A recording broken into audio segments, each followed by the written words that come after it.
Hi, Yeti Uncle John. Welcome to day 2 of Shame City Dog Borstal. We hope that your orientation went well yesterday. And did you enjoy everything in your goodie bag? Yes, you did. Of course you did. Welcome. Now, we have... You know, it's a philosophy of fun here at Shame City Dog Borstal. A philosophy? We don't say it like that. High five. Okay, stop you that. too, Yeti. Yes, but anyway, here at SCDB, we do have a philosophy of fun, but it is, of course, the most fun to fulfill oneself through hard work. Here at Shame City Dog Borstal, we value hard work above literally anything else. Yes, and that does and will include... My wife died. ...sustenance. So, if you would like anything, and I do mean anything, to pass into your body by way of nutrition, then you will have to... you'll have to keep up to date with your chores. Now, there are 6 chores... To choose from? Would you... No. Which order you do them is a choice. Right, I see, yes, no. You will do them all or you'll be punished. We do have to be very clear that all 6 tasks are yours, and if you don't do them all, well, the most unspeakable of things will happen to you, and that's not in the fun lot. I can't remember what he said. That's a Morlin. But yeah, anyway. So, would you like to start? Number 1. Gum up those corner dusts. You'll want to gum them up on the hour, every hour. But it's your pick how you do it. No Maybe questions. you enjoy it. No questions, thank you. Rule number 2 is pack it in. Just pack it in. Just pack it in.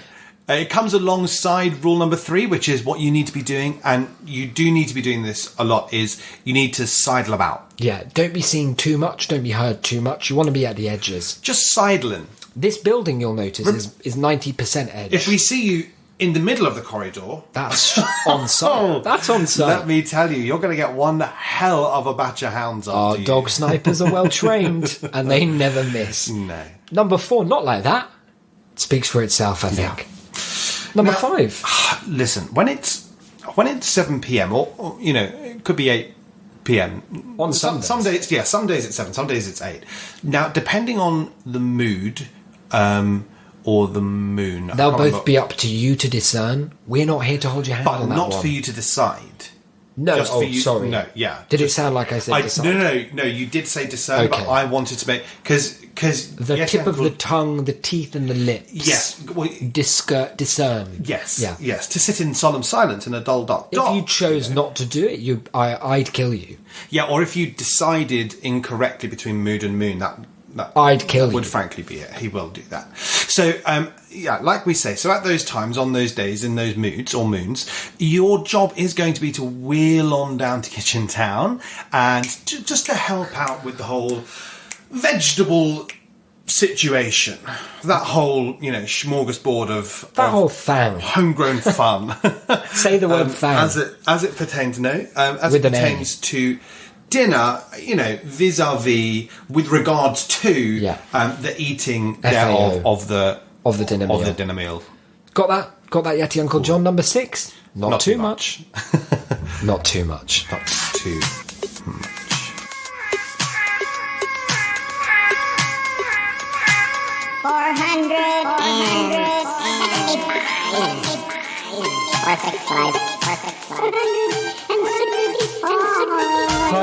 465. Darling, it's the Shy Life podcast.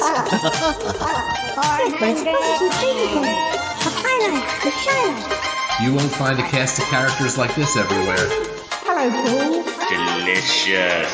This particular episode of the Shy Life is a little more abstract than usual.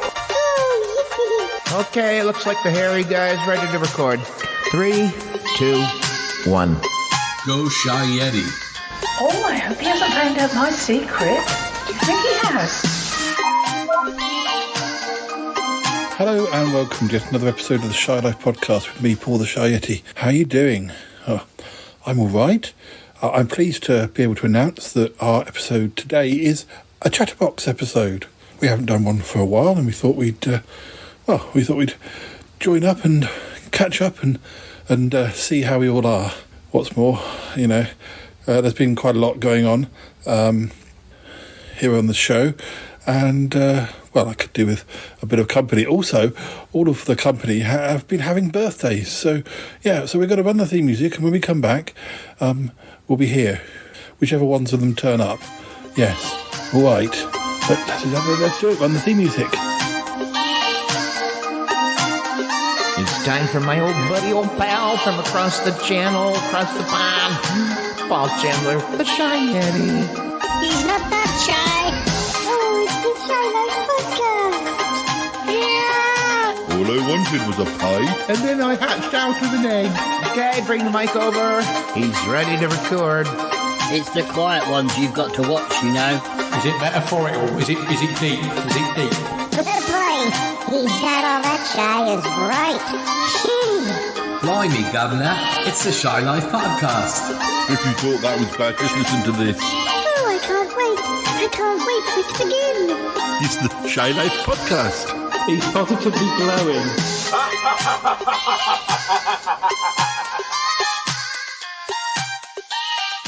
Hello. Hello. Hello, I'm here. A strange man has come in the room. A strange panda? A what? A strange panda? Yeah, stop his phone. It's not a panda. How are you doing? Good.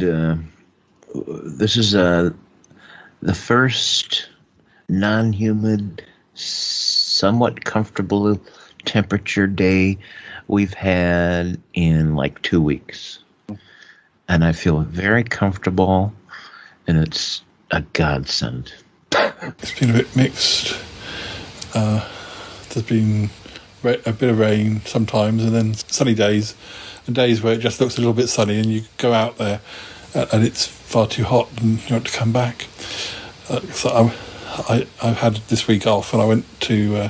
I didn't do much because my leg was playing up, but I did go down the road a couple of stops to meet Callum for a pub lunch, and it was too hot out there. So. But nothing compared to what you've been having, I'm sure. Yeah, it's just too many hot, humid days in a row. And, you know, when it doesn't even cool off at night, that's the worst. Our bedroom's very bad for that, isn't it, Lee? Yeah, because we get the sun round in the afternoon. So if it's shining on the all afternoon, it can be up to sort of 26. Yeah, whatever it is. But yeah, years ago they try and sell you insulation for your house to keep the heat in the winter, and I always used to say, well, no, I'd rather it was cooler in the summer. I don't care about it being cold in the winter. Can you give me uninsulation? Is there some sort of thing you could add to the attic that would make it colder? And they sort of scratch their heads and go away again, don't they? Yeah. I've turned my fan off. This guy who stands in the corner going, I love the Shy Life Podcast, but I've turned him off at the moment.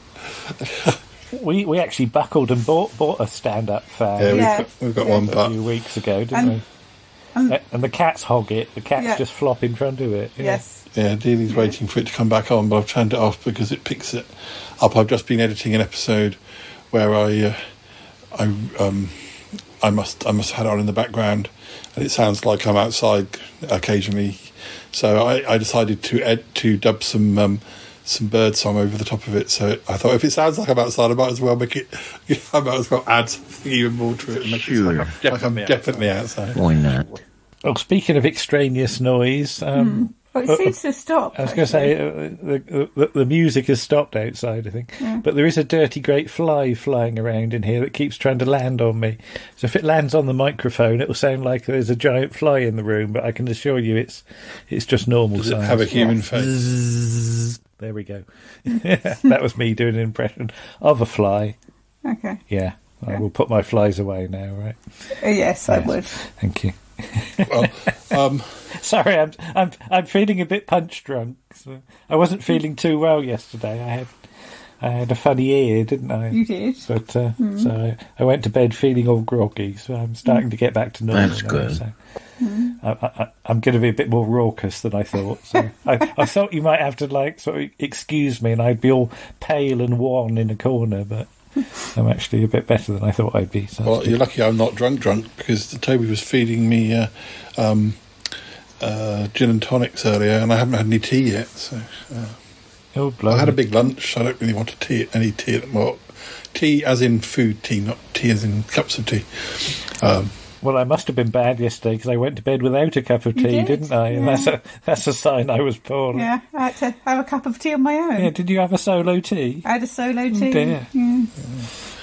Oh, I'm not sure. We may have another member of the team turning up, or we may not, because he's got a lot going on. We may have Martin Holmes, or we may not. But one of the things that all four of you have in common is that you've all had birthdays this month, or about to have a birthday in Martin's case. Yeah, that's right. I saw Lisa and Troby are separated by only a couple of days for their birthday. That's right. Yeah, I'm the 7th and you're the 9th. Yes. So there is 4 years difference. Yes, 4 years and 2 days. I would point out it's not just 2 days. Yeah. It's 4 years and 2 days. We're all Leos. Yes. Rawr.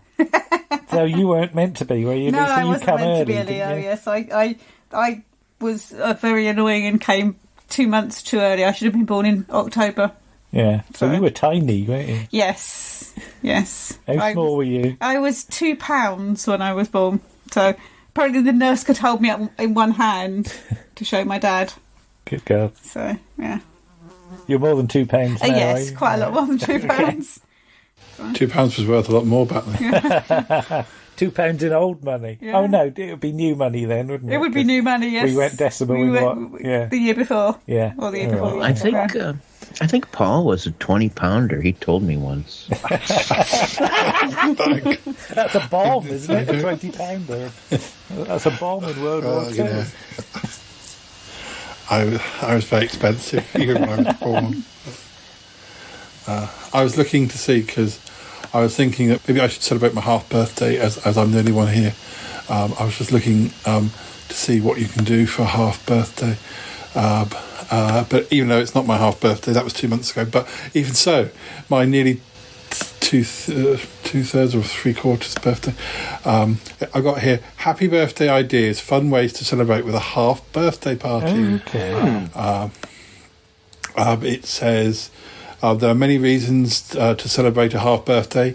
The original birthday is on a holiday, something happened and the person needs a do-over birthday, a child has a summer birthday and wants to celebrate at school, someone just needs to celebrate, you want an excuse for cake and ice cream, and there's the one at the bottom says all of your other podcasting friends have their real birthdays the same month. Have you been editing that? Well, you're allowed though, because the Queen has 2 birthdays, doesn't she? She has she's got a birthday and an official birthday. When are those, Lisa? Do you know? Her birthday is in April. Yeah. And I think her official birthday's... Is that later in the year when it's the Trooping of the Colour? I'm not entirely sure. I don't know. She doesn't invite me. Yeah. I don't get to go. Yeah. So she gets 2 anyway, so... Yeah. So she's getting on for 200 then, the Queen. Well, she doesn't age every time she has a birthday. Oh, right, okay. Yeah. The recipes for cupcakes you can have on your half birthday. You can have popcorn cupcakes. You can have penguin cupcakes. I don't know if they're made with real penguins. I don't think I fancy this. Strawberry cheesecake mini cupcakes. Polar bear paw cupcakes. I hope they're not real polar bear paws. This is all a bit vicious. Yeah.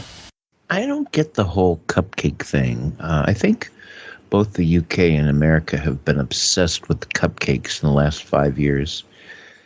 Make a damn cake. Stop this cupcake thing. I think I might be just out of the loop, but it feels like it was over here. It was more like maybe 10 years ago, and maybe it's not as big as it was. I'm sure it still is big, but there were cupcake shops, and I don't know that half those shops are still around anymore. So, or maybe they are, or maybe I just don't go to those places anymore. But yeah, there definitely was a time. And also, it sort of happened around the same time as certain types of sweet things I find too sweet now. I do like sweet things still, but I don't like too much of the sort of icing. The type of icing you get on cupcakes can be a bit too sweet for me. That reminds me, I better finish off that lemon cake tonight. You've still got lemon we cake. got some really sticky lemon cake. That was very sweet. And you had sort of one go at it. And you left the rest to me, haven't you? Yeah, it's the kind of cake you get messy, like Paddington. Yeah. I did go through a stage of when it was my birthday, because Marks and Spencer did this nice rainbow cake, and it was a sponge cake, and actually, I probably really prefer like a Christmas cake with icing, or a fruit cake more than I do like a sponge cake. But to be honest, I think the rainbow cake sort of appealed to me because it looked so good. I thought this will be good for selfies and on Instagram. Which isn't really what you should do when you're choosing a cake, but it did look so lovely, and I've had them quite a few years in a row now. But it has a bit too much icing. It's that buttercream icing. It's just there's a bit too much of it. It's like the whole thing is coated in it. Some of the cupcakes you get are terribly elaborate because they've all got like sort of stars and things on, which all fall off the moment you try and eat them. It's a bit like sort of Christmas cards with glitter on, isn't it? You get glitter all over yourself. Yeah. The same with these cakes. That there's sugar stars and knobs and balls, and this is sounding rude already. But silver balls and cockle shells and things. That's a rhyme, isn't it? Yeah. On the way home to catch my train, I go past a cake shop, which is full of all these cakes and cupcakes that are covered in icing, and the cupcakes are about £4 or £5 each, and so I'd never spend that much on a cupcake. But I do sometimes get a tea or coffee, and when she's got her back turned, I take quite a lot of photos very quickly, and then use the on my SoundCloud when I release episodes on that. I've just had a thought. Because they look good. You were saying about sort of spin-off ideas. Remember when we used to take you to the Build-A-Bear shop, and you'd build a bear? Or maybe somebody should open a Build-A-Cake sort of shop where you go in for like 20 minutes and design your cake or something like that. I wouldn't mind doing that, actually. Yeah, because I'd never be bothered to like sort of make a cake properly, but if somebody had a place you could go and make a cake, that would be good. I don't want to spoil the mood, but this episode's going out just after a rather shocking one, and I'm sure you've all heard that Little Uncle John is in Shane jail finally. They caught up with him. Yeah, I couldn't keep him. I did my best. He did his 3 strikes, and then it was all to do with this dice business, rolling dice, and him thinking it was like foretelling the future, and he tried to change the future, and it probably would have been the future, but he ended up causing more of a problem. Anyway, he got a 4th strike, and my bargaining power ran out. But one of the things that I will say is that it is more of a rehabby type place than a hardened sort of like a prison type good. jail. So he's getting some help. I hope so. Yeah. It was funny just before this all happened. I've been looking at this website which I've got here, but it's actually how to handle misbehaving students.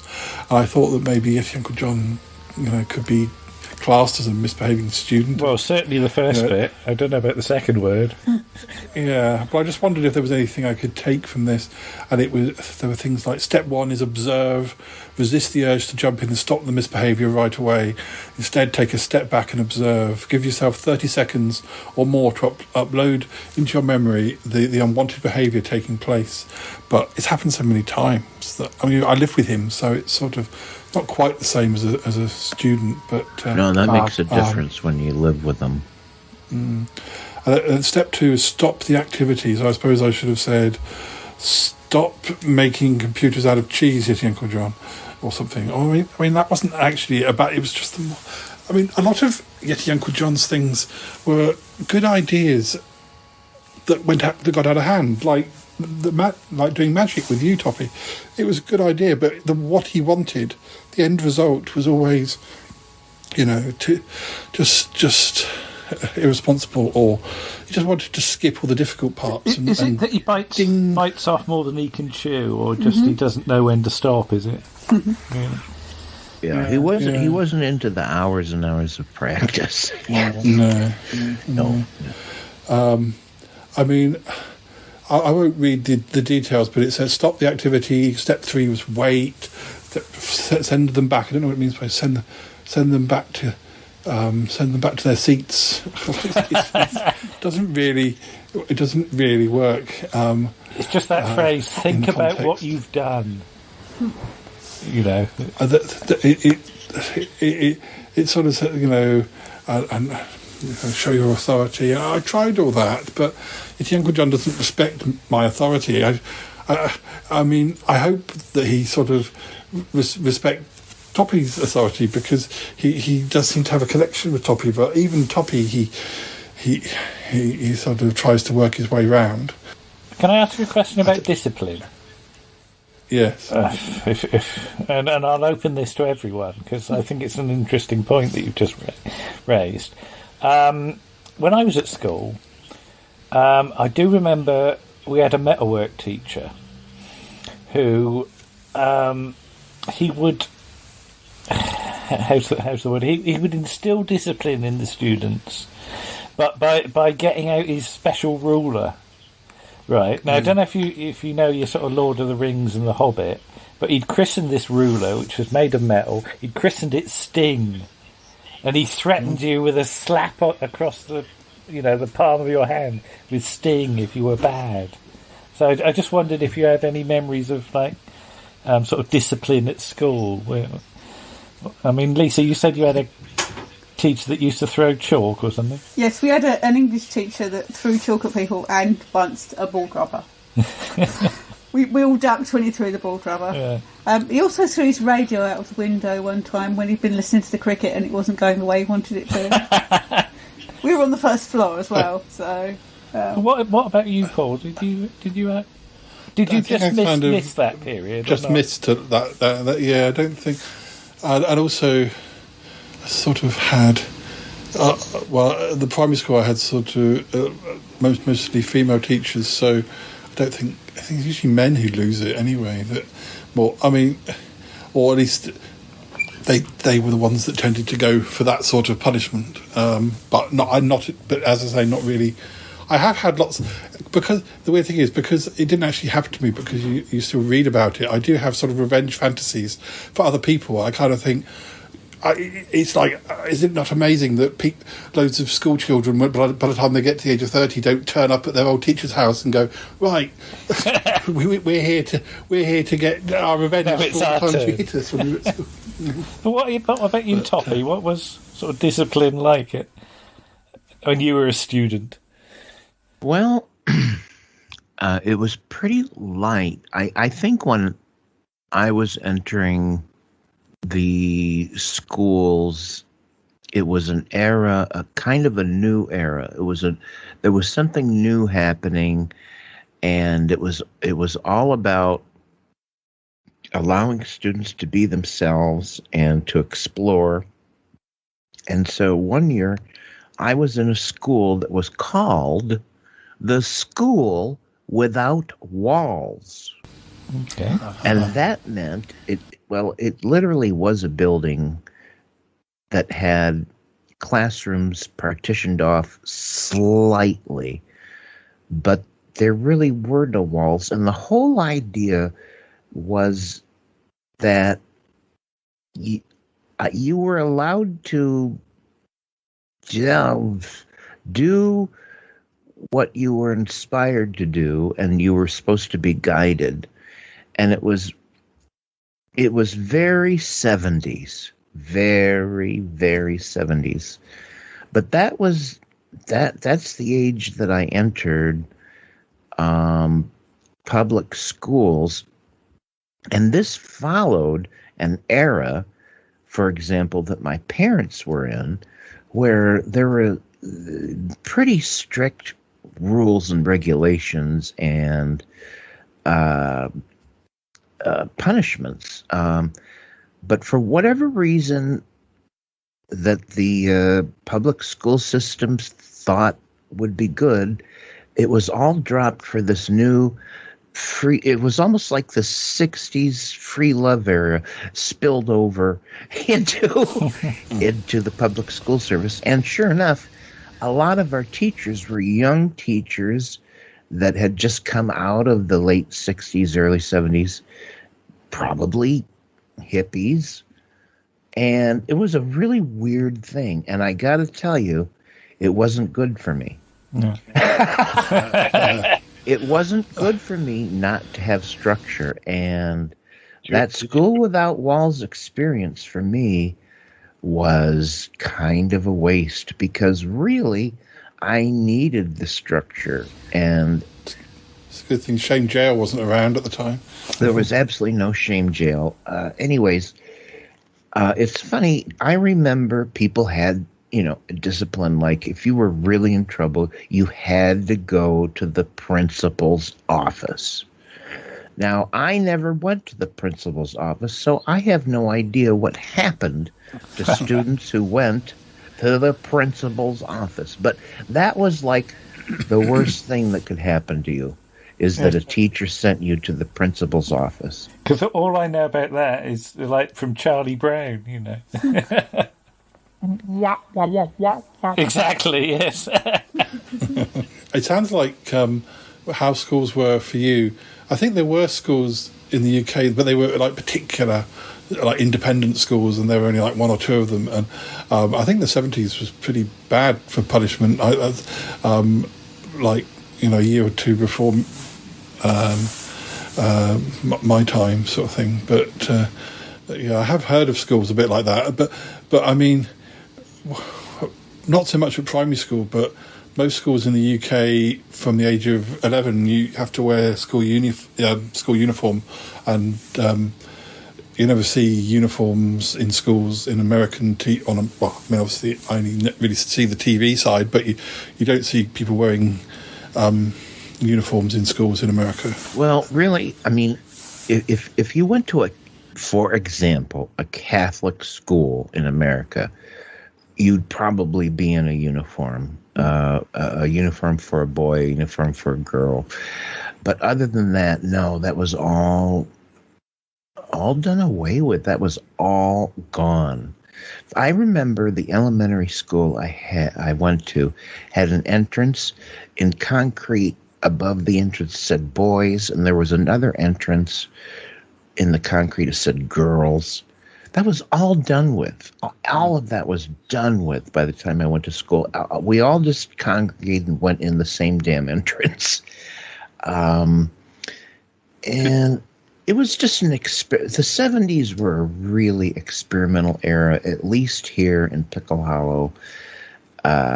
They were really experimenting.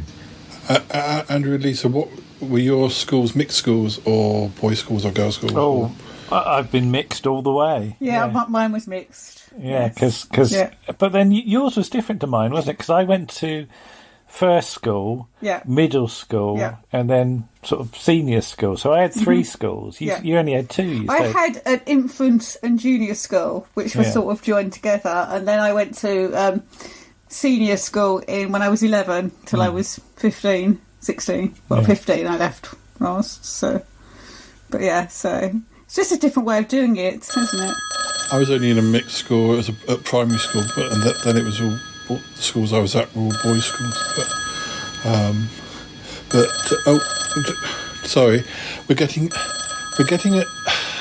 I know he's allowed calls. We're getting a phone call from Yeti Uncle John. Oh, I'm going to patch him through. Yeti Uncle John, you're live on the air, and I know you won't be able to talk for long, but I want to ask you something. Are you having to wear a uniform in Shame Jail?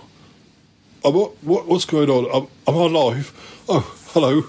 Is my audience there? Yeti Uncle John, hi, it's Toppy. Oh my goodness, it's Toppy. Hello. Hi, Toppy. Yeti Uncle John. Toby and Lisa here too. Oh, it's so good to hear your voices. Yes. No, I don't have to wear a uniform, but sometimes I did wear. If you want to, I did wear a nurse's one for a little bit, but it didn't suit me. But are you having to do hard labour? Are you breaking rocks and sewing mailbags? And doing the treadmill. Again, only in role play, but it's quite educational. I've been learning stuff. But I can't tell you what I've been learning yet because it hasn't gone into my head yet. Sunk in. in. Apparently. No. We were just wondering You got to process it, Uncle Yeti, Uncle John. You got to process it. We were just talking about sort of discipline and wondering if you prefer a firm hand or a. You've met my cellmate then, have you? Yeah. Oh no, he's nice. He's a nice lad. But so are you on a bunk bed then? How are you sleeping? It wasn't a bunk bed, but we decided to make it into one. There was just two beds, and we got some sticky black plastic stuff, and we wrapped the two beds the legs together. So yeah, we've got one now. It's really good. So are you on top or underneath? I'm versatile. We'll do either. I'll swap around. And, I don't mind, because sometimes you get vertigo if you're too high up. But that's nice that you guys are versatile. That's good. But Andrew, I've found an illegal. Don't tell anyone. I don't think anyone's listening to this call. I found an illegal Fortnite playing group, but it's all hush hush. Oh, have you? Oh, blimey. It's where we're allowed to use laptops, and we've got these laptops, and we've got it all loaded on, but we only when they're not looking. So you have to have very quick games after. Yeah, you have to go around shooting everybody really quickly. You're keeping your hand in then. That's good. Yeah. All right. Okay. Yeah, that's right. Well, I wish you luck, and I don't think I've encountered you yet because I've not been on these last couple of days. But I'll watch out for you. But anyway, it's good to talk to you. I'm going to have to go because I'm being watched. Oh, but I hope you have a good show anyway. And, nice to talk to you. You can come and visit me. You can come and visit me, Toppy. Ick will pick you up, and you can come and visit me, maybe. Don't be downhearted. Keep your pecker up. Oh yes, I will. Yes, there's not much else to do. But anyway, all right. Bye for now. Bye. Bye. Bye. I didn't get to say anything. I didn't want to talk to you. No, it's fine. No, it's fine. I'm joking. I knew he was going to call. I get to talk to him. He does get to have quite a few calls. In fact, sometimes I just don't answer. It's just like too much. I was like, guy, you're supposed to be away. I just pretend I'm not there. Yes. Paul, what is your sense? I mean, is he progressing? I mean, will he get out of shame jail? Oh, he will get out. Yes, I'm just not quite sure what it's all a bit new. I don't quite know what the length of the sentence is or what, but when I know more, I mean, yeah. I was going to say he might end up liking it by the sound of it. Well, he might actually want to stay in longer. There is a worry. There is that worry, but Paul, I think this might be the best thing for Yeti, Uncle John. Well, this might work out well. I think it might. I found a list of different things that he could, like different hobbies that I wondered if any of these he could turn these. You know how he likes a hobby that he can turn into a career, and I was looking at this list. It's supposed to be weird hobbies because he wouldn't do anything normal, would he? But so on this list, I've got collecting navel fluff. Apparently, a man in Australia does this. Sorry, before you go any further, how are you spelling navel fluff? Is that fluff from your navel? Yes. Or fluff from sailors? I presume it's from it. I presume it's belly button fluff. Right, not sailing, sailing about on a boat. Although I'm sure there are probably people who do that too. I mean, Charlie Gurr, if only he was in Berguria. It's very big in Berguria, is belly button fluff tea. But that's disgusting. I think collecting belly button fluff from your own belly button is permissible. However, once we get into collecting belly button fluff from other people's belly buttons, that gets a little strange. It's the whole consent problem, isn't it? You know, the guy on this website says he's been collecting his own since 1984. He stores it in jars. But there's also extreme ironing. I've heard about that as a sport. I've heard about that. This is new to me. Yeah, it's a different type of extreme sport. So I don't know. It would be quite handy. Quite handy, I think you take ironing boards up mountains and things like that and do your ironing on top of a big hillock and things like that. The idea is that you have to take the ironing board somewhere where it's difficult to transport it to and then do your ironing and take a photo. It is a thing. I have heard about it.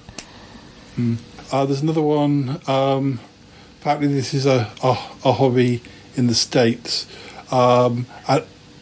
It sort of connects a bit as well to the episode that I released quite recently about the vampire cows of Scunthorpe. This is the hobby of mooing. Apparently, you just do your best impression of a cow, and the current winner is a 10-year-old boy from Wisconsin, but doesn't name him. But that's a hobby. Yeah. Don't like this one. Beetle fighting. I don't think. No, we're not going to encourage that. Don't want. There's only 2 of the Beatles left anyway. I don't think they'd really enjoy that very much. They're old friends. I don't want to see them fight. No. Collecting in-flight sick bags doesn't say. Well, say. presumably unused ones. Empty or filled? I presume it just means the empty ones. Oh, thank God. Yeah, but that could be bad as well if you nick them all on the plane. Before you take off, then people need them. That could end badly as well. So yeah. Maybe at the end of a flight, even so, no. The next one I've got is toy voyaging, and I have seen people do this. It's when they send a particular toy, and they send it around the world to different people they know, and or a friend takes it on holiday to Paris, and then and you sort of, I don't know what the end product is. Maybe a website, maybe a book of all the pictures of the particular toy you've selected. In different places all over the planet. I'm not sure. It sounds a bit too sentimental, maybe for Yeti Uncle John, but maybe. But I really like this one because I've seen a lot of them. Yes, and the end result is somehow this toy or object or whatever gets propped up against the background of many famous locations as the toy travels around, and I really like them. I think they're really neat. Didn't we have a book from the Isle of Wight about this teddy bear? Yes. That they took round the Isle of Wight. It was it's only the Isle of Wight, so it's not far for it to go. But it was positioned in various places. Sort of places. So you could extend that to around the world. I don't see why not. Mm-hmm. Then Paul, also there's the evil incarnation of that whole concept where someone steals something from someone like a garden gnome or a toy, and then they take it and taunt the person that has it by showing all the places that their toy has visited. Yeah. And then if they're very good, they eventually return the toy or the object to the original owners. But it's quite an odyssey. I've seen. I think that's been a plot on a soap opera before now. Yeah, it was Coronation Street, but it was Mavis and Derek's gnome. Oh, the gnome. Yeah. They nicked the gnome, didn't they? Yeah, and took pictures of it in various places and sent postcards and things. Yeah. I remember that now you said that. Yeah. That's just slightly subversive, yeah. What else have we got? Soap carving. Not sure about that. Oh dear. I did that once. I once carved a turtle out of a bar of soap, just so you know. I had a soap in the shape of C-3PO. But after I'd used it a couple of times, it was just a blob. So it's like he'd melted. It's just a shape. There's another one here, but I think it would just get him into trouble. News raiding. Apparently, this is when you steal news readers. You try and appear in the background of as many sort of outside broadcasts when the newsreader is saying something very serious, and you kind of go up behind and go, "Hello, Mum." I think that's it's sort of. Yeti Uncle John has got, if he's going to be on TV, he'd want to be the main feature. He's not going to. That's maybe teenage Yeti Uncle John may have enjoyed that sort of thing. But wait a minute now, is this like photobombing an interview on the street kind of thing? Yeah, kind of. Yeah. Yeah. Okay. Yeah. Yeah, because there was a guy that dressed as a medieval plague doctor in the middle of the sort of height of the pandemic last year, and the reporter was doing a report out on the street, and this guy dressed as a medieval plague doctor walked up and down in the background. So that's quite cool. So, I love that. Wasn't there a bloke that used to shout a lot in the background? Yeah, that was when they were doing all the when the sort of things against Brexit and that. Yeah, so, there was a shouty man who used to be on lots of news reports, no matter shouting. how far away you stood from him. He had a megaphone, apparently. Oh, right, okay, Yeah. so he was making an effort. Yes. Yeah. There's a few other ones, but I'm just going to skip over these ones. Dirt polishing, fork bending, and painting rocks. I don't know if that's like a pet rock thing. Train surfing. No, not letting him do that. No. That is dangerous. Ghost hunting. Well, kind of. Well, no, because he conjured a demon that time. But he has done tours for ghosts, and that didn't last 5 minutes anyway. Duck herding. The tree shaping. Element collecting. Now, that's up my street. I mean that's very up your street and very very up the street of this show as well. But I don't know if it's there's one here, Toppy, that will ring familiar to you because it features on Big Fatty's show extreme couponing. Where people try and save as much from the coupons they've got. That happens a lot on Big Fatty's show. Yeah, that's a whole thing, at least in America. Coupon hunting and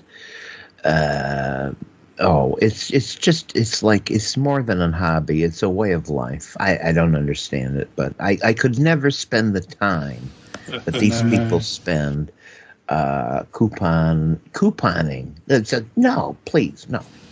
We also think, did you actually need? You've saved money on those things, but did you actually need those things? Right? Did you really need like 100 lipsticks? I guess eventually you'll use them, but right, like a lot of coupons, you got to buy like 3 bottles of Scope mouthwash, and okay, well, I don't know. Again, that was a plot line on Neighbours recently, where one of the characters is very thrifty and ended up getting all these things and hiding them in because his wife was sort of, no, you can't have them in the garage, you can't have them. So he hid them in this loft space in a friend's house, but it was so heavy that it came through the roof in the middle of dinner. But well, let me just say this about couponing. I admire the people that do it in earnest, but I just don't have the time. I don't have the time.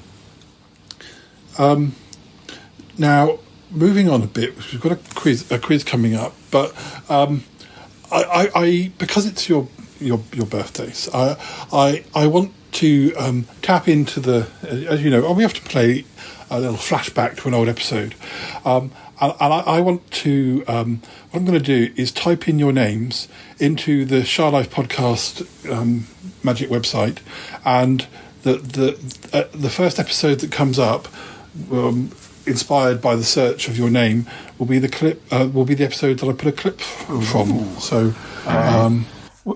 It's all the algorithms tonight. Okay. Yes. We'll see what it comes up with.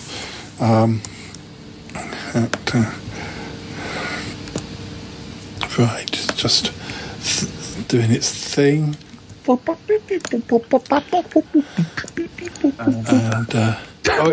it seems to have picked the very first proper episode that you were ever on. Really? Which I'll be intrigued because I don't know which one that is. I can't think which one it is. It's like Toppy's always been there to me. I can't imagine him like entering on the scene. Well, it was episode 15, and it was a very smelly VIP. Oh, it was a two-part. Well, it was a two-part one because you were in the next one as well. Toppy Smelly Rides Again, but so this was from the 14th of August, 2016.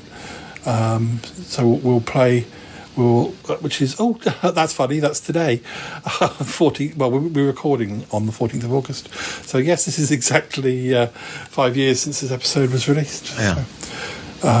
So let's have a listen. All right.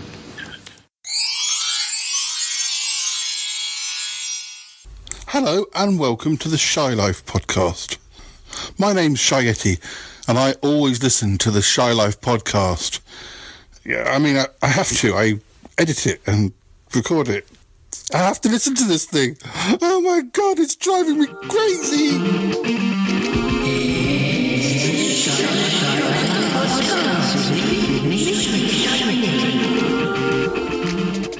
Hello and welcome to the Shy Life podcast. This episode we got a very special guest. Who could it be? This is Tuppy Smelly reporting from Pickle Hollow, the heart of the Finger Lakes region of New York State. Hi, how are you? Come on in. Oh, have a seat. Let me move this stuff over for you so you don't sit on it. Always glad that you stopped by for a visit. Yes, as you could tell from the clip, it's Tuppy Smelly from the Smellcast, and that was a show from a month or two ago, episode 414, 4 and 5. I was interviewed by Tuppy, and the good thing about podcasts is that, of course, they're still available, and they never go away. Well, usually they don't, providing the host of your podcast doesn't go crazy and drop all your episodes because they're stupid. But anyway, yes. So you can go and check those episodes out. But of course, once I started doing my own podcast, I wanted to get Tuppy on this show. So he's coming up. Yes, after the music, we've got Tuppy Smelly on the Shy Life podcast. Woo!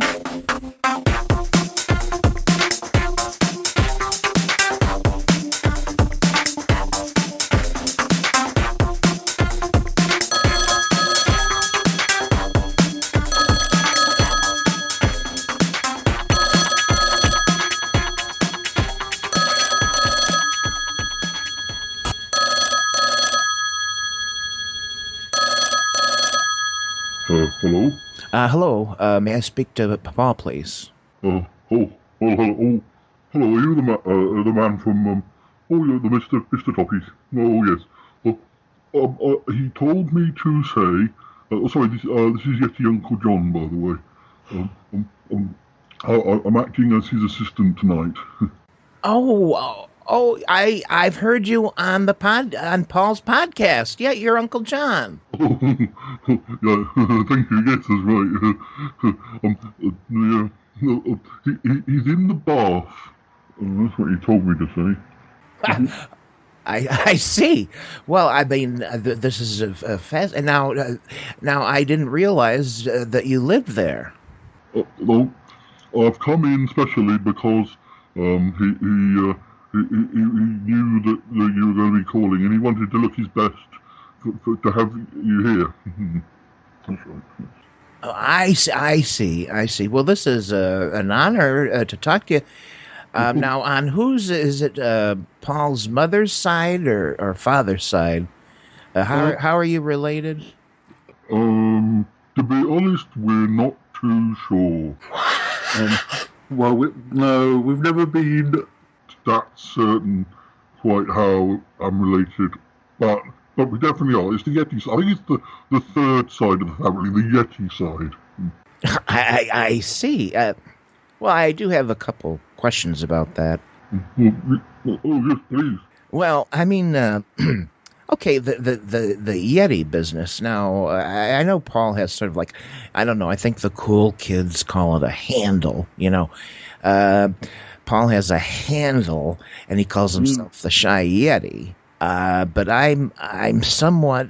Well, let me just ask you, how tall are you? Well, that can change depending on if I've got my high heels on. But I'm at least.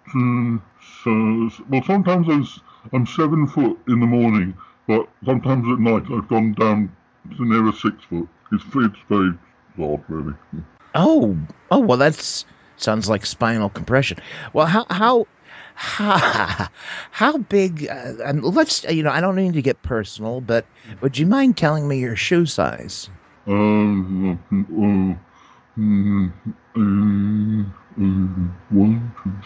measuring something. 75, 112. Wait a minute! I've never. No, that must be in English. That must be in centimeters, or I don't know, the metric system or something. Because that seems awfully strange. It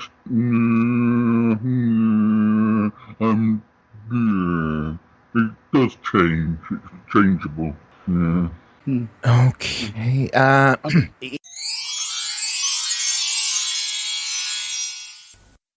Right. Well, let me see if I can.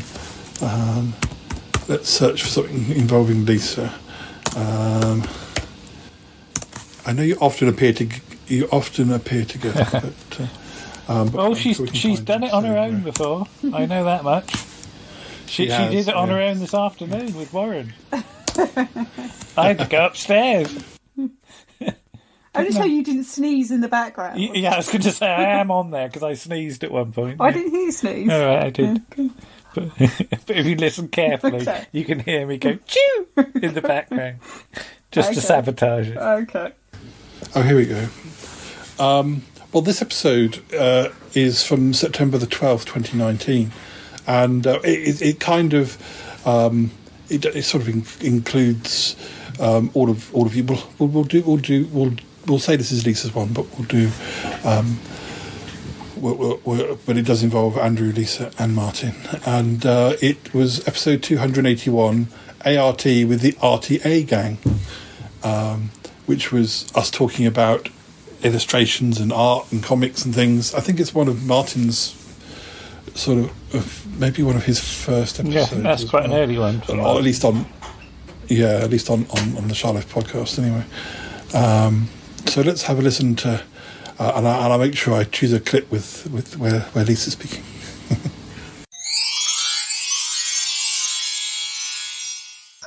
I can't really draw at all.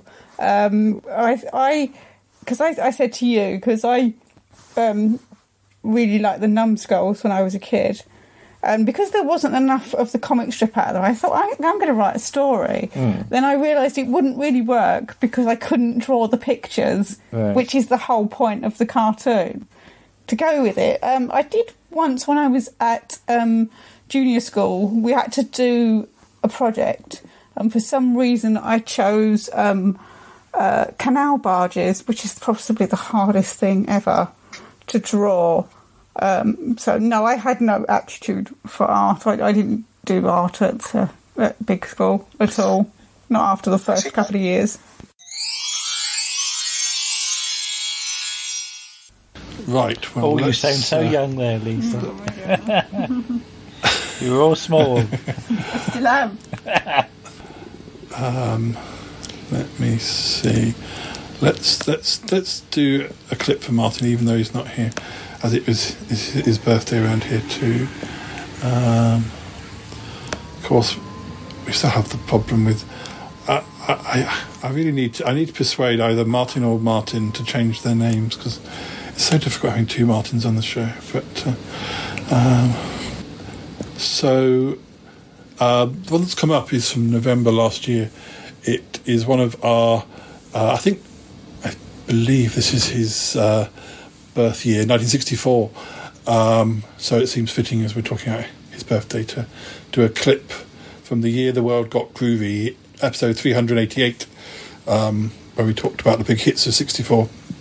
Because when we started doing the 60s, we kind of did 2 years per episode, and then when we got to 64, that was when a lot more of the sort of songs that people remember or that have lasted, and it became difficult to sort of compact 2 years, so we went back to doing an episode a year. So yeah, let's see what we said about 1964, or at least a little bit.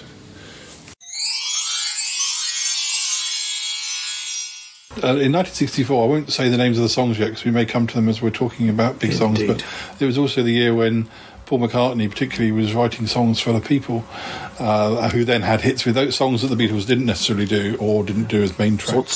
Such a tart. Yeah. Such a tart, that McCartney. I don't know. What we got here? 21st of March. I Love the Little Things, sung by Matt Monro, was the UK's entry for the Eurovision Song Contest, and it finished second. So he was popular, Monroe, wasn't he? I mean, because that would have been shortly after he'd done the Bond film. But the Bond film was 1962, wasn't it? So Matt Monroe, Miami, go from the Bond film to that shows you actually how small the Bond films were in that time. I wonder if, let me see, Eurovision was a bigger draw. Did it go into the chart? It doesn't mention whether it sort of entered the pop charts, because these days that also tends to happen. That, well, for a long time that's been the case, hasn't it? Where the Eurovision Song Contest song has been released as a single, but I can't actually see necessarily that happened in this case. But or maybe Wikipedia is letting us down. Sorry, so about the 8th year of Eurovision, 8th or not? Something like that. Italy won that year. A 16-year-old called, I'm going to try and pronounce it, Gigliola Cinquetta. Yes.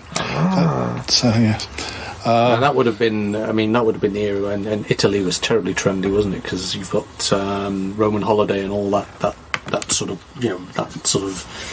Italy chic and cool, and it was the place back in the early 60s. Yeah. Everybody liked Italy then. She looks like the Italian lady took part in Eurovision in 1974 as well.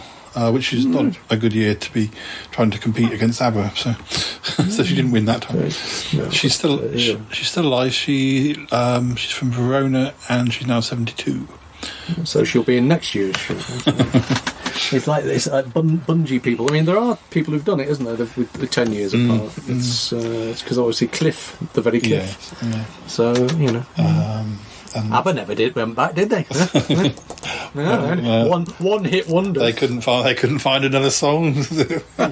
Sorry, no, we looked around, we couldn't find anything. We've done the best one ever. We can't possibly follow it up. We're never doing it again.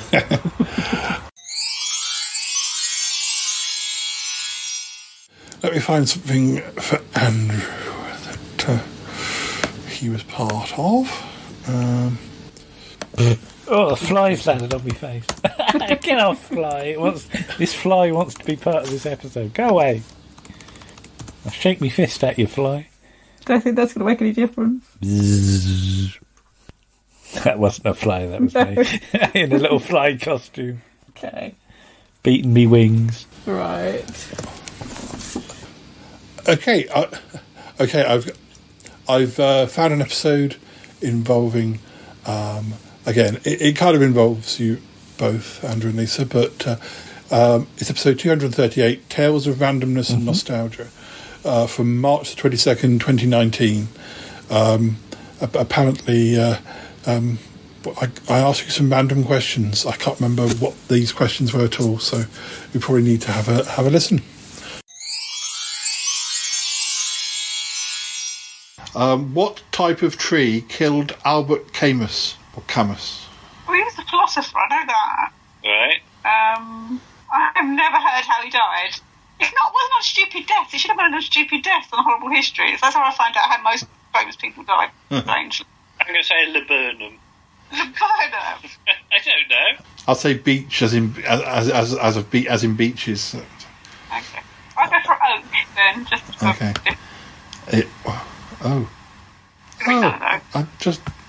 What's it done? I just clicked on it and it's. I don't know the answer. It won't tell me. It's gone on to the next lot. Hang on. Let me Google it. Hang on. Let me get the computer going. Lisa, you answer the next one. Whilst I give you the answer. Maybe there aren't any answers on this thing. Oh dear, that's no use. That's a bit stupid. Who was it? Albert Camus. Oh, there we go. That's done. It's done it now. So, but I don't know if I can get that question back. Right, I'll Wikipedia it. Yeah. If the computer will wake up. Wake up, computer. Ooh, I'm all sleepy. Right, there we go. It always sounds like Gary Nimmo when you do that point. They're meant to be back there. No, it's just a sleepy computer. Okay. Albert Camus. Martha. Albert Camus was a French philosopher. Got that bit right, Lisa. Yeah. Hang on. Right, what have we got? Death. Death of Albert Camus. You've got to click on it. Yes. He died in a car accident.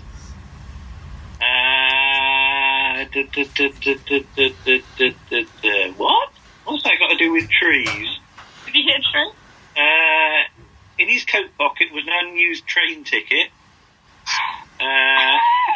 We'll move on to the next question, shall we? Although there was a theory he was a victim of a Soviet plot. Oh, God. Nothing about trees. Apologies, listeners. We always have trouble with these random questions. Somebody better write in. Yeah.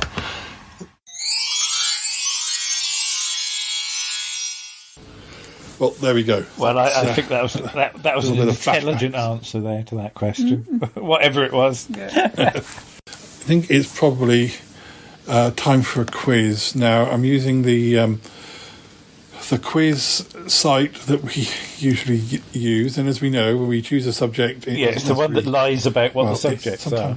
It doesn't lie about the answers, just like... Do you want... I wonder whether you want to... Do you want to try another history one and see whether... Oh, well, Lisa's here. Yeah. Lisa's here and I'm old, and see whether it... Between us, we should cover... it does... cover history. And it might have some American history because it's quite American. And history of art. But do take into consideration that last time we did this, we seemed to get an unusually large amount of questions about the history of ballet. There we go. So let's try. Let's hope this time we get a more historical quiz. Right. Come on. Oh no, I won't do it. I lost that one. Let's try again. That one's history already. Yeah. Bubble. Going for a range of difficulties, so might get some easy ones. Right. Apologies if this ends up being too British topic, but we'll see. Question 1. In which country was the ancient city of Ecbatana? Ecbatana. Dear, that's not that's not. Well, it's not the UK. No. No clues. I'll just say Iran. I'll give the answer. I'm going to say Egypt. I'll say Egypt, but it's not. Yeah, I'm not sure, so I'll go with you. I was. That's more of a geography question. I wanted to say, yeah, what's that got to do with history? Yeah, well, it's ancient. Yeah. Now, let's see. Question 2. Which British statesman was the first Earl of Beaconsfield? I wonder if that's somebody obvious like Churchill or something. It's... Oh, Lisa knows him. It's either... I think it's Disraeli. Okay. It's Disraeli or Gladstone. I'm going to go for Disraeli. Why do you think that? Because... I don't know, it's in the back of my head somewhere. Okay. Disraeli lives in the back of your head? No. Oh, gosh. He's getting removed. How small is he? He's very small. Okay, question 3. What nationality was painter Eileen Agar? What's that got to do with history? Is she a historical painter? French, Russian, German or Argentinian? Eileen Agar, what nationality was she? She was a painter. Argentine. Yeah, I was wondering, maybe. It's a total guess. Because agar is sort of a gelatin that you grow sort of penicillin on and things like that. I've used agar, but it didn't help me paint, so don't know. This was a little bit one called Eileen. Okay, well this is... Come on, Eileen. No, this one... this is the US one. Question 4. Which US gangster was released from Alcatraz in November 1939? Good heavens. It's not even multiple choice? No, but it must be a big one. Who was... Al Capone? Oh. I didn't think Al Capone was that late. I don't know. Well, they said release. I don't think Al Capone was ever released. He died in prison. Right. Good heavens. Bugs Malone. Bugsy Malone. Dick Dastardly. Okay, we'll go on to the next one. Question 5. Old Reekie is the nickname for which Scottish city? Old what? Sorry, you cut out there. Old Reekie. Old Reekie. Reekie. I think it's Edinburgh, isn't it? Could be. I'm not entirely sure. I'm only 2% Scottish, so... 2% of you is Scottish? Yeah. Which bit? Can you show me? No. Ooh. Oh, yes, it is. I've got drunk in Edinburgh quite a few times. But I don't know if that helps. Question 6. Which British monarch was the first of the House of Windsor? George V. Dame Judi Dench. What was that, Lisa? George V. All right. Okay. Question 7.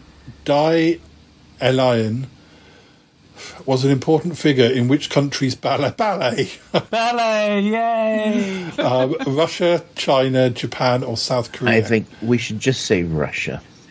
They were big in the ballet. Let's say Russia.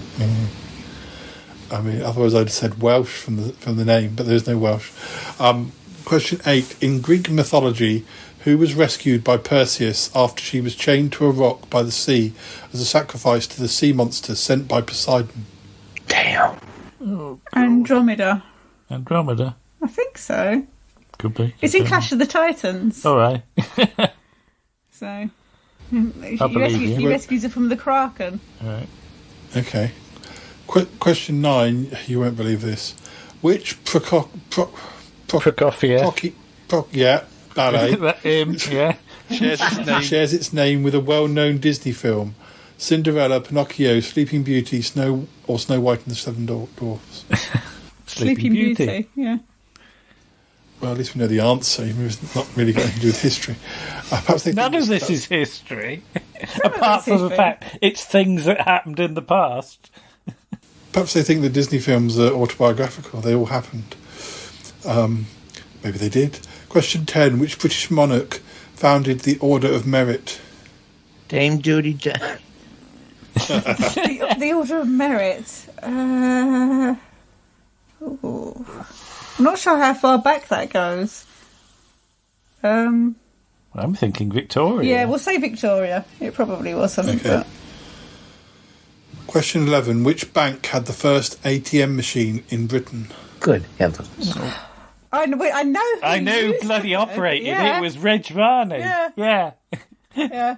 From On the Buses. Yeah, Reg Varney from On the Buses operated the first ATM. Let's say Barclays. I don't know. For no other reason that... 12. Diva was the Roman name for which Cheshire city? I only really know Chester, I think. How do you spell that? Deva. That's one I don't know. It might be Chester, but I don't know. Yeah, I know some, but not that one. No. I've got another one. It's not Rome. This time it's Latin. Question 13. Arboricum was the Latin name. Yeah, was the Latin name for which English city? York. Oh yes, because they have the Ebor race at the racing as well. You've been there when it was called it on one of our trips in the past. Yeah. Yeah. My God, and over here we have New York.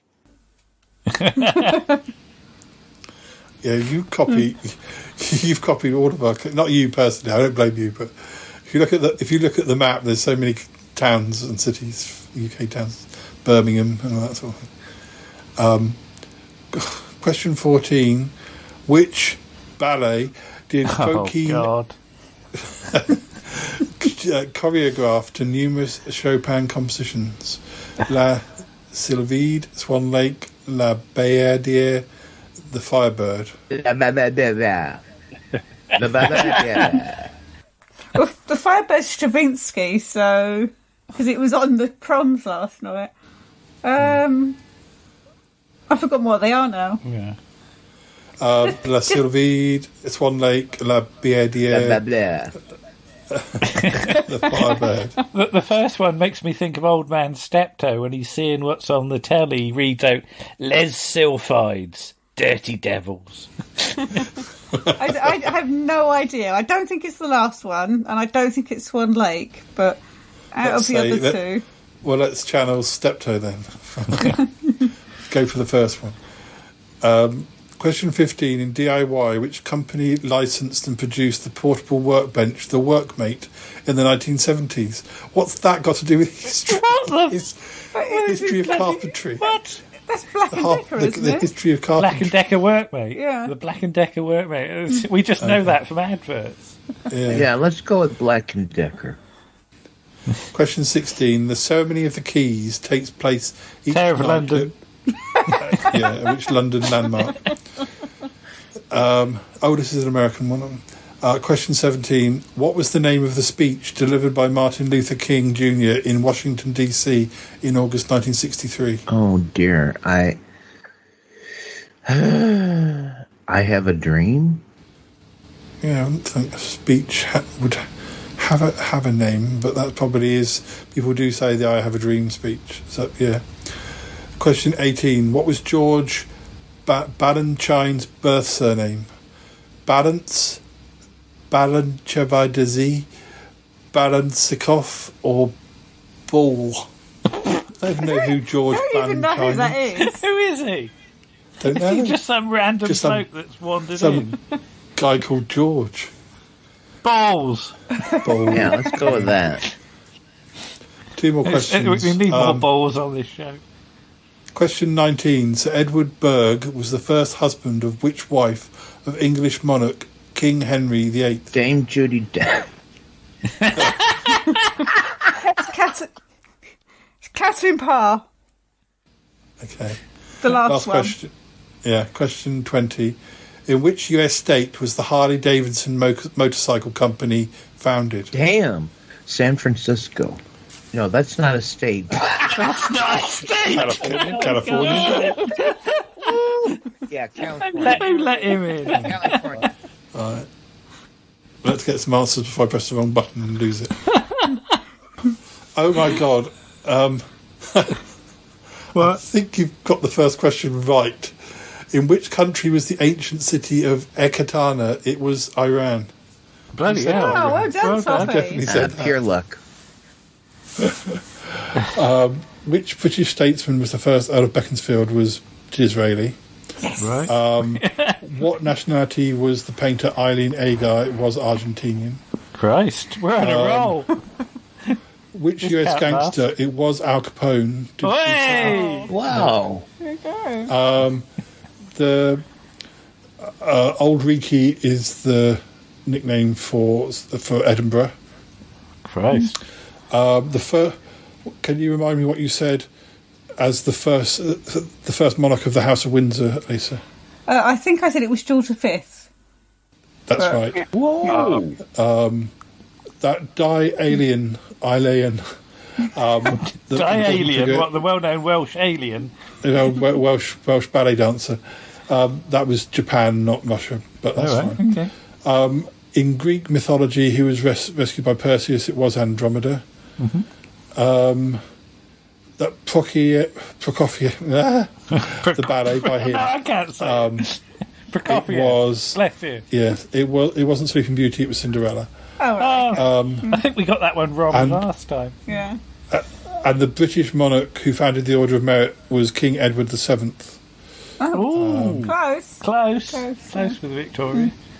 The ATM, the bank to have the first ATM was Barclays. We said that. Diva was the Roman name for Chester, and Eboracum was the name for York. Yeah. Eboracum. Yeah. You need more time team in your life, Paul. Steptoe did us proud. It is La Sylvide. Bloody hell. Dirty devils. Black & Decker was the DIY company. Yay. Tower of London was the keys thing. Yeah. It was the I Have a Dream speech. All right, good. It was the hardest of the four names to pronounce. Not Ball. It was Belanca Dugma Digga. All right. The George Valentine. I'm going to have to find out who that person is. I think we only got about 2 wrong there, wasn't it? 3, I think. 2 or 3. It was Catherine Parr, who was married to Sir Edward Berg, and it wasn't California, it was Wisconsin. But we got 15 out of 20. You gotta be kidding me. Yeah, it's the home of Harley Davidson. Yeah, we got 15 out of 20 though. So That's pretty not good. bad. That's pretty good. That's not bad at all, considering none of that was history. Damn, we're smart. Oh, some of it was history. Well, we're nearly finished, but before we go, because by the time we do another Chatterbox, we'll be well and truly into autumn probably. So I'm just going to leave us with a few autumn thoughts, a few autumn. My leaves will be falling off. Yeah. It's my favorite time of year. Here. I love it. Good man. I love it. Good man. Apparently there are 2 different dates when it can be said that autumn begins. Autumn, as defined by Earth's orbit around the Sun, begins on the equinox, which falls on the 22nd or 23rd of September. I like that one. But, meteorologically, autumn always begins on the 1st of September. Some of these facts are obviously made for people with younger brains. It's like the Queen having 2 birthdays. You can have 2 autumns. So, yeah. It says that photosynthesis. These are words I can't say tonight. It's that gin and tonic. Photosynthesis causes the leaves to change colour. But yeah, They go bananas. And chlorophyll is the chemical which makes tree leaves green, and as it declines, other chemicals become more prominent in the leaves. That's true. Yes. Oh, there's all these words. It's an interesting thing. Green, you can have on the Earth. We have green leaves, but in the universe there are no green stars. There's an interesting. There are cars. Well, there are green cars, but you can have red stars, orange stars, yellow stars, white stars, and blue stars, but you don't get green stars. There you go. That stunned everybody, hasn't it? Apparently, people born in autumn live longer. Damn. Doesn't say when autumn finishes.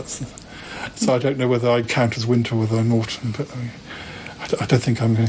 I don't think I'm going to live to 100. A date for your diary: 24th of September, 2303. So remember, put that on your diary for the year 2303. Usually, the autumn equinox falls on the 22nd or 23rd, but on 2303 it'll be September the 24th. Because is it going on holiday for a day? It's because the Gregorian calendar is not quite in perfect symmetry with the Earth's. Oh, of course. Oh, yeah, we'll have another. Oh, God, yes. The last time the equinox was on the 24th was in 1931. I have to say, our orbit around the sun is a right pain in the arse because it's not an even number of days. Well, can I tell you the 3? There's these little signs that I see every year that leads into autumn, and they're very simple. One is the proliferation of crickets. Now, I don't know how crickets start out, if they're a larva or whatever, but it apparently takes them this long to kind of become fully realized, and then you hear them. And so when I start hearing crickets, I know that it's starting to get to be late summer. Then another sign is in September, there's this last hurrah of dandelions, which are typically in the spring.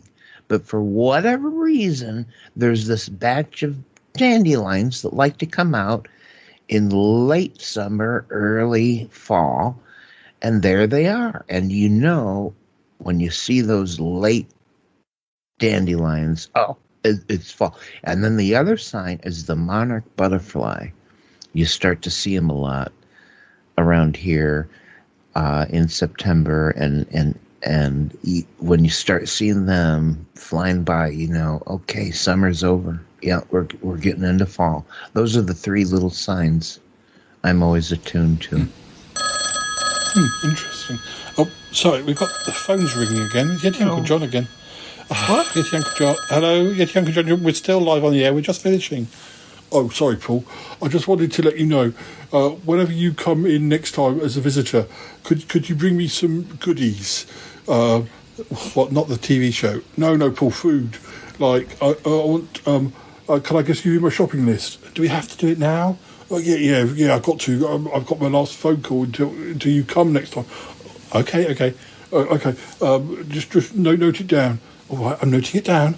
Can I have 16 packets of Smarties, 12 packets of fruit gums, 15 Mars bars, 72 Twixes, 475 packets of those sherbet bonbons, and 1,204 pink M&Ms. Oh dear.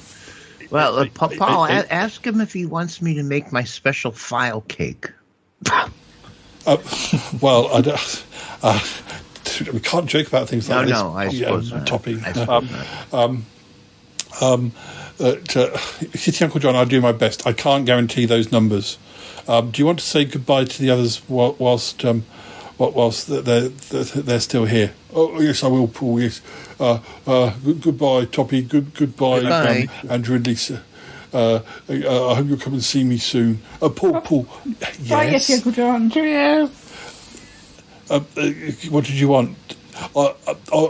Could you bring? There's a box of my blue knockoff. Well, they're not knockoff, just the blue Incredible Hulk comics. I might as well read them if you'll bring them in.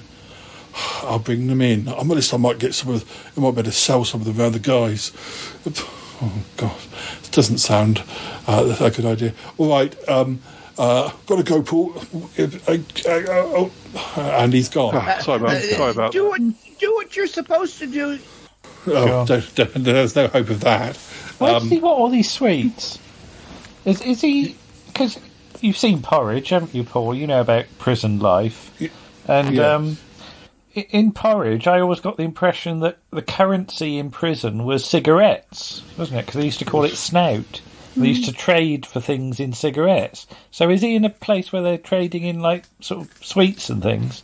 Is that their currency? I think it's more sweets. I don't think so many people smoke these days. They just a lot of what he was telling me. A lot of them just mime. They stand out in the yard with an invisible cigarette and just smoke that. But or maybe it's candy cigarettes. Yeah, remember those candy cigarettes? It was like gum or something. It was. They were. One of I know one of Yeti Uncle John's friends is called Toothy McGraw, but. It's because he eats too much sweets, but there we go. Anyway, I think we've run out of time, so thank you very much, guys, for being here, and I hope you were able to celebrate your birthdays, and it was good to be able to. Well, yes, we didn't do actually a little bit of celebrating here. We didn't do too much on the day, did we? No. So that was nice to do this. So yes, thank you. Yes. Yeah, that was fun. And how are things in Pickle Hollow? I know some of my gang have been popping backwards and forwards, doing different things, and there's a big celebration coming up. Is it in September? Yeah, late September is huge. It's a huge deal, folks, in Pickle Hollow. Founders Day, and on Founders Day, Founders Day we celebrate the people way back when that founded Pickle Hollow, but one of the celebrations we have is the big Boppity Hop race, and I'm gonna be in it, and I'm in it to win it, folks. So it's going to be very exciting. We'll make sure we're there. The Shot Life podcast, Ick is promised to take us over, so we'll be there cheering you on. All right, that sounds good. And hopefully, by the time we have another Chatterbox, we'll know the outcome. But we'll keep our keep our fingers crossed. Very exciting. And Andrew and Lisa, is there anything you can tell us about episode 60 of Round the Archives? Well, we've decided that we're having a bit of a rest at the moment. Yes.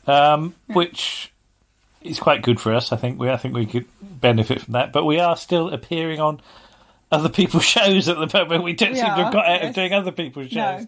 No. So, actually, at time of recording, we're on Martin's show tomorrow, aren't we? We are, yes. So we're talking about the writings of Sherlock Holmes. Mm-hmm. So, yeah.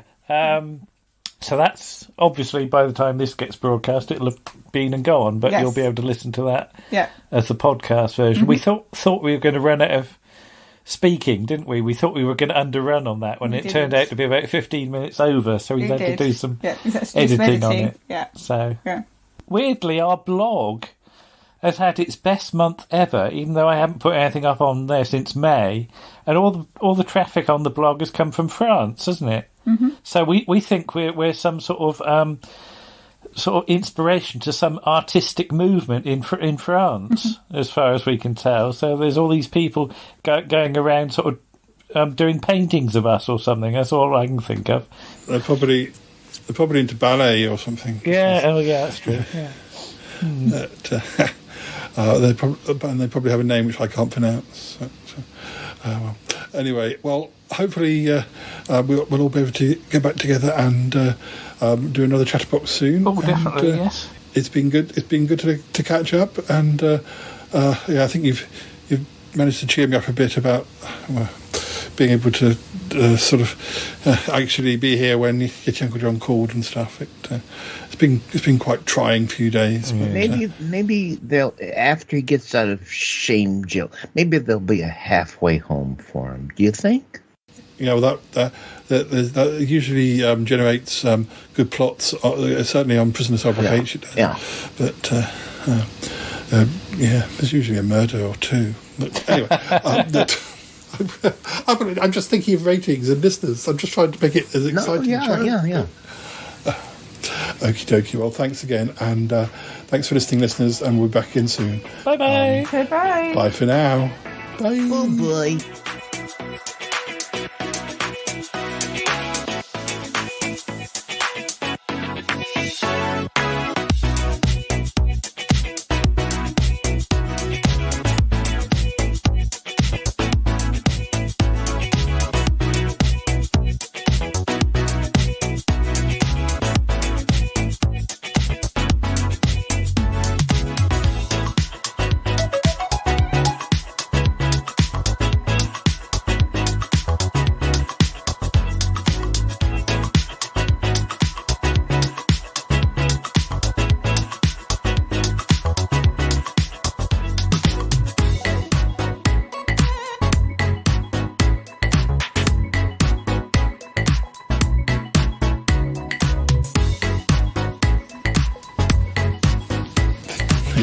Okay.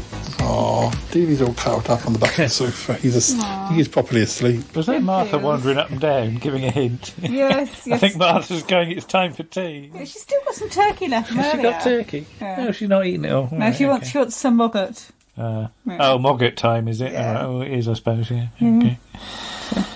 Okay. But, Paul, idea for a plot line at some point in the future, and it was partially inspired by that thing you were saying about sort of spin-offs and things. I think we could do a thing where Cromitty and I come up with a time machine that runs on jam. Because this came to me last night, so with my slightly fuzzy brain, because jams are known as preserves, aren't they? Yeah. And jams preserve historical events in them. You see, so when a jam is made, it preserves that. So if you had like a selection of jams that a time machine ran off of, and you plugged them in the correct order, you could visit sort of the past history. You know, like the stone tape. That have you seen the stone tape, Paul? Do you know? You know the plot of it is that stone keeps a record of past events, which explains ghosts. that you're reading the impression of the event in the stone. Well, I think you could do something like that with I jam. expect to haunt my college after having walked around it for 20 years. I like the idea that if you had like 5 different jams, that could like run a time machine. I'm just trying to work out the exact plot in my head, but I think I can come up with something convincing. So let me work on that for a while. But it could be something to do with trying to get to Ethel. Yeah, possibly. Yeah. Although we've mentioned that maybe it can do that sort of thing. Maybe he says he can't, or the ship's out of action. So we tried something. Maybe else she instead. could send you some jams through the post or something. And that I think you need to have a combination of the right sort of jam. You can't just run it on one jam. You've got to have like 5 different ones. And maybe you got to have a combination of jelly and jam, because they're 2 different things.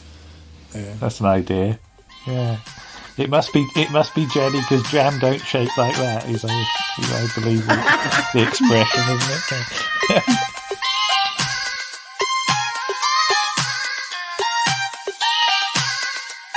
I gotta go now.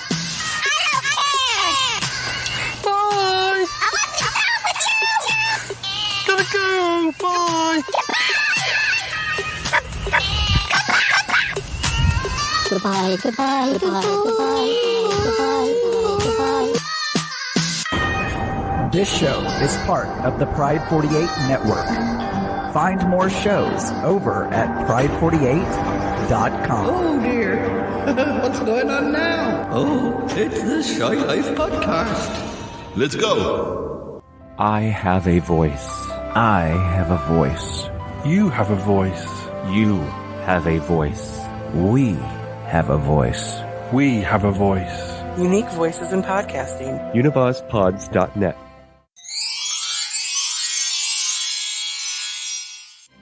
You're hamming it up with Big Fatty. Oh, he is fat as sin, and oh, you still talk to him, and I don't know why. But you're hamming it up with Big Fatty. Oh, hamming it up with Big Fatty. Oh, his whole life's a sham. And oh, all he wants is ham. And I don't know why. Oh, you big fat thing, you. Hello, Big Fatty. It's me, Yeti Uncle John. I'm a friend of Paul the Shy Yeti from the Shy Life Podcast. Yes. You remember me? Yes, of course. Yes. I'm just calling you from jail. Jail? Yeah. I'm in shame jail. Shame jail? Don't ask. It's a long story. Okay, I won't ask. I didn't do anything that bad. Oh, okay. Well, I won't conjured ask. up the odd demon and the demon. and caused all sorts of problems on the Shy Life Podcast. But, Okay, I won't ask. Anyway, Okay. I do get to have a call every day. Oh. And I thought I would call you, Big Fatty. Well, don't ask for bail. And Google, of course. Yes. Just to see how you were doing. I do lovely. Yeah. And you? Life in jail is, it's not as bad as you think. It's not a really bad jail. No, not like an there's open good jail. sex Not like there. a rehab centre. Oh, yes. They're just trying to sort of rehabilitate me from my cheeky ways. Cheeky ways. Toppy Smelly was teaching me magic. And, You have cheeky ways. All I was really interested in was with the how special to chair. saw a lady in half. But well, not just a lady. I saw anyone in half. Oh. But, I don't think I was a very good student. Poor Toppy. He was run ragged by my... Was a tourniquet involved? By my ineptitude. Oh. Dear. I must make it up to him. What? Anyway. How's Robot Big Fatty? Have you seen him? Oh, I have not. Yeah. Yes. I don't know where he is. He comes and he goes. And, Comes and goes. He's a big It's like a venereal disease. From what I hear. Did you hear about Eek the alien being pregnant? Oh, yes. Apparently he's going to give birth on episode 500 of the Shy Life Podcast. Although that's months away. Months? Could be years. Episode 500 is also when I get let out of shame jail. Something to look forward to. Oh, yes. Who are all those people in the background? I'm going to have to go because I only get to have a 3-minute call. Oh, yes. It's been nice. Yes. Using my call. Lovely. To call you and your listeners. Yes. Hello, Hi. Big Fatty Online listeners. You're looking very handsome today. And beautiful. Thank you. Whichever one applies. Especially the lesbiterians. Yeah, so Yes. I'll say goodbye for now. Okay. Thank you for calling. What? If you want to send me a care package. Care package? Chocolate cookies. Cookies? Or cake with a flower in it. Big fatty cake? I'll give you. Or am I? We'll put a... All right, bye for now. Okay. Bye, Big Fatty. Bye now. Okay, bye now. Y'all, that is Yeti Uncle John calling from the Pokey. And Big Fatty, he said he wanted us to send a cake with a file in it. I've got some manila folders over here. I don't know why he would want that inside a cake, but anyway, it sounded like the jail was quite busy, and you know, he's doing things that are very cheeky. Yes, Big Fatty, just like the special champ. But Yeti Uncle John, I hope that you are Big Fatty. You think he might be somebody's bitch? You know, I haven't been on Paul the Shy Yeti's little podcast in a long time.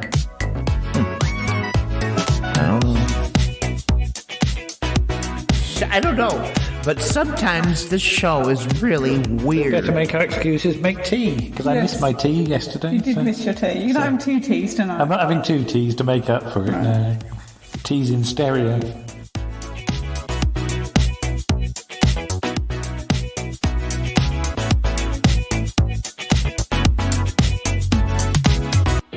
I think that was a wonderful episode.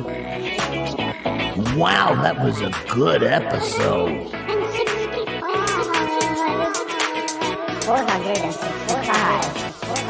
465.